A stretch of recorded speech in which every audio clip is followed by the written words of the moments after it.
tak lagi ada makhluk tempat bergantung, tak ada lagi ranting tempat berhinggap, tak ada lagi batang kayu tempat berpegang. Allah ingin agar engkau berserah hanya kepada Dia saja. Tidak ada makhluk.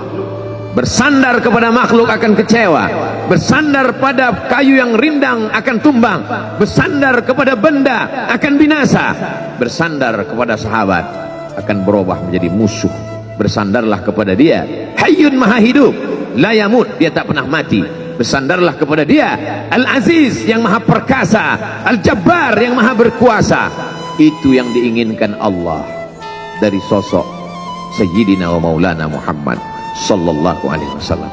Dia pergi, sengaja dia pergi berjalan kaki, karena kalau dia pergi menunggang unta, mereka sudah mengintai, dia pasti lari, dia akan pergi ke tempat yang jauh. Sengaja dia pergi berjalan kaki. Lalu kemudian dia pun sampai ke suatu tempat. Dia berharap mereka adalah orang-orang yang lembut akan yang menerimanya, tapi dia tidak diterima dengan tala'al badru alaina. Dia tidak diterima sebagai ahlan wasahlan. Ahlan, keluarga, kau datang kami sambut sebagai keluarga. Sahlan, mudah, kau datang urusanmu mudah. Ahlan wasahlan. Tapi dia tidak dianggap sebagai keluarga, dia tidak dianggap sebagai sahlan, dia dianggap sebagai musuh. Dia dilempar dengan batu, dia dilempar dengan kayu, dia dilempar dengan tulang onta. Apa yang dia lakukan? Dia bersembunyi di balik bukit. Dia angkat kedua tangannya. Ilaika ashku dha'fa quwwati, kepada engkau saja aku mengadukan kelemahanku, wa qillata hilati, ketidakberdayaanku, wa hawani bainan nas, aku hina di tengah mereka. Kalau dulu aku ada tempat bergantung, ada tempat bersandar, ada tempat mengadu, hari ini hanya engkau saja ya Allah. Datanglah malakul jibal, malaikat penjaga segala bukit di atas dunia.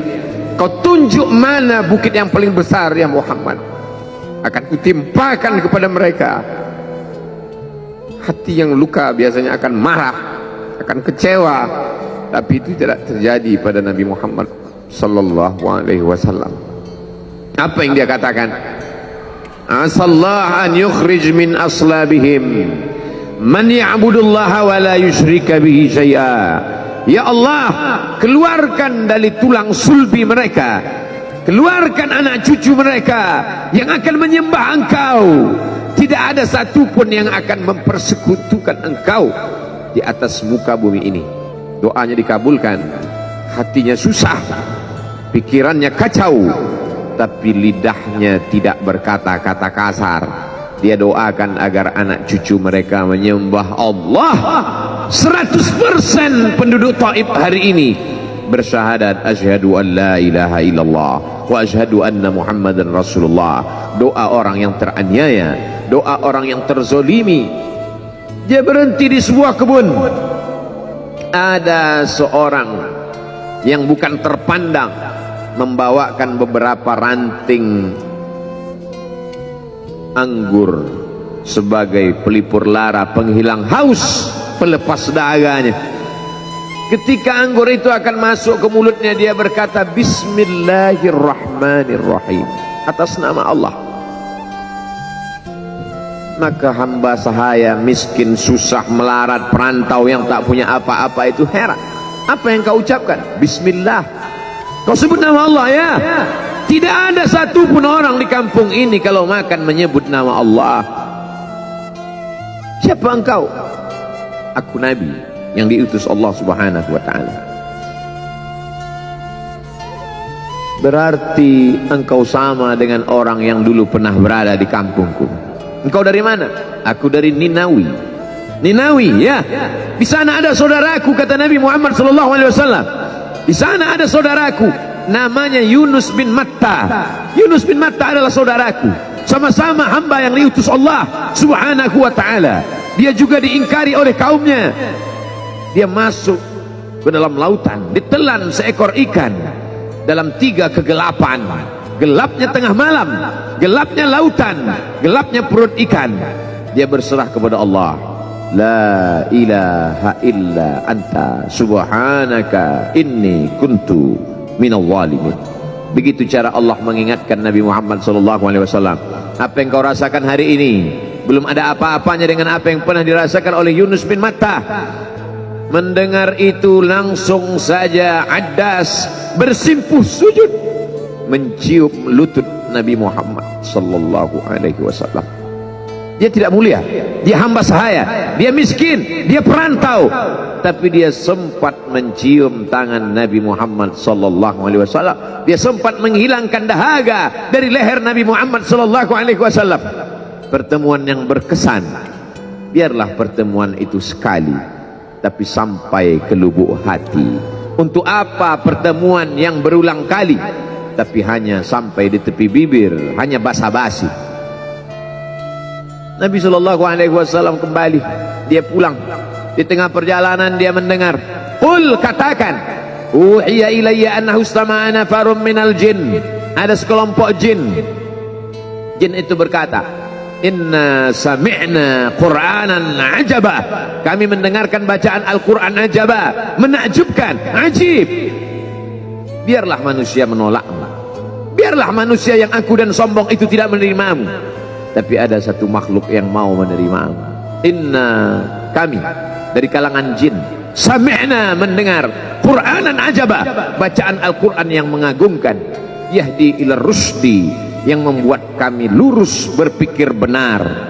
Betapa jin yang dikatakan makhluk jahat, tapi ketika dia mendengarkan bacaan Al-Quran tersentuh hatinya dan dia bersyahadat, anna minnal muslimun, kami ada yang muslim, wa minnal qasitun, kami ada yang kafir. Yang muslim taharrau rasyada, selalu mencari jalan kebenaran. Yang kafir kanu li jahannam hataba, mereka hanya akan menjadi santapan neraka jahanam. Dia kembali ke kota suci Makkah Al-Mukarramah seperti biasa, sampai akhirnya datanglah malaikat Jibril, membelah dadanya, mensucikan hatinya sampai layak. Lalu kemudian dia pun dibawa. Subhanalladzi asra bi'abdihi lailan, maha suci Allah yang memperjalankan hambanya pada suatu malam, minal masjidil haram ilal masjidil aqsa, dari masjidil haram ke masjidil aqsa, alladzi barakna haulah, kami berkahi sekelilingnya. Untuk apa? Linuriyahu min ayatina, kami ingin memperlihatkan kepadanya tanda-tanda kebesaran kami. Selama ini dia hanya didengar, azab kubur didengar, neraka jahanam didengar, malaikat didengar. Hari ini kami ingin memperlihatkan tanda-tanda itu kepada hamba kami. Jangan bersedih ketika kau didustakan, jangan bersedih ketika kau dibunuh karaktermu, jangan berduka cita ketika tidak ada manusia yang menerimamu, karena sesungguhnya itu hanyalah cara Allah menguatkan hatimu, karena dia ingin mengangkat derajatmu, menempatkan di tempat yang terpuji, memperlihatkanmu sesuatu yang tidak pernah dia perlihatkan kepada manusia yang lain. Dia buat hatimu hancur berkeping agar tidak lagi ada tempat makhluk dalam hatimu, yang ada hanya Allah semata. Ma fi qalbi ghairullah. Pada saat itu mentalmu sudah kuat, layaklah engkau berada di tempat yang terpuji. Kalau ada orang menyakitimu, jangan berduka. Kalau ada tetangga, sahabat, kawan baik meninggalkanmu, jangan berduka lara, karena sesungguhnya di balik itu semua, fa inna ma'al usri yusra, inna ma'al usri yusra. Idza daqat 'alaika dunya faqul ya Allah. Kalau terasa sempit dunia, mengadulah kepada Allah. Idza sa'alta fas'alillah, kalau minta-mintalah kepada Allah. Wa idza sta'anta fasta'in billah, kalau minta tolong, minta tolonglah kepada Allah. Iyyaka na'budu wa iyyaka nasta'in, kepada Engkau kami menyembah, kepada Engkau kami beribadah, kepada Engkau kami bersimpuh sujud, kepada Engkau juga kami meminta pertolongan.